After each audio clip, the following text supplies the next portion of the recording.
Dark exploration record/ghost story. Make a choice. A ghost story featured in Daydream Incorporated Identification Code, Daru F243. It originates from balance game posts on the internet, like would you do a scary challenge for money vs just live your life.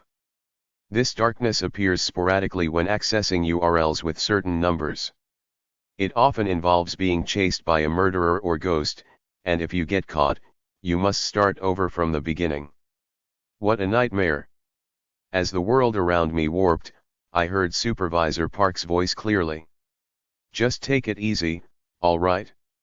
Heave ho. Take it easy.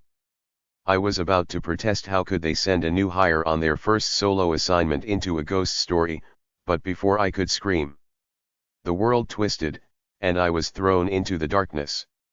I staggered to my feet. It's really dark. The air was cold and damp. My visibility was incredibly poor. The only light came from the faint, flickering glow of the drinks fridge in the distance. Holding my breath, I cautiously moved toward the light. The dim outlines of the convenience store flickered in and out of sight as I approached, disappearing into the shadows again. Silence. Stillness. Each step echoed on the floor, sending shivers down my spine as cold sweat trickled down the back of my neck. There didn't seem to be anything around. At least, not yet. Hugh. I swallowed my sigh. I stopped walking just outside the fridge's dim glow, where the light couldn't reach me. Leaning into the cold, hazy light, I surveyed my surroundings. The convenience store was quite large, about the size of a franchise cafe. The shelves were neatly stocked with everyday necessities and food items, meticulously arranged with not a speck of dust. At least survival essentials aren't an issue. Right. This ghost story, this darkness wasn't one that physically endangered you. It was designed to shock and scare you out of your wits. The safest course of action quickly became clear. Just grab some water and energy bars and hide until it's over. Yes. I knew my limits. There was no way I'd play tag with a ghost. I didn't even need the energy bars, really. Just grabbing something quiet to eat would be enough. Humans can survive a day or two without food. Better that than meeting a ghost. But I definitely need water. There was no other choice. I spotted some water bottles in the drinks fridge. It was easy to spot because of the light, and thankfully, it was in the far corner, where I could keep a close eye on my surroundings. I cautiously stepped forward, avoiding the light and moving toward the far end of the fridge. Hugh. At the very last compartment, just as I had seen from afar, the top shelf was packed with water bottles, their labels blurred out. However, standing this close, I could see something else besides the water. That wiki page I saw earlier. I had scrolled past it so quickly, but the grotesque outline was unforgettable. A blue, bulbous face with bulging eyes. A ghost. Fuck. As soon as our eyes met, the ghost's face twisted into a sinister grin, its eyes swelling grotesquely. Why the hell is this ghost's face in the fridge? I instinctively pulled back, turning to run. But at that moment, I realized. The ghost wasn't inside the fridge. It was reflected in the fridge's glass door. Hugh, ugh. Thud. Something touched my back. A cold, hard, damp grip tightened around my neck. A drowning victim's hand. And then. Gotcha. Pitch black. Tag, you're it?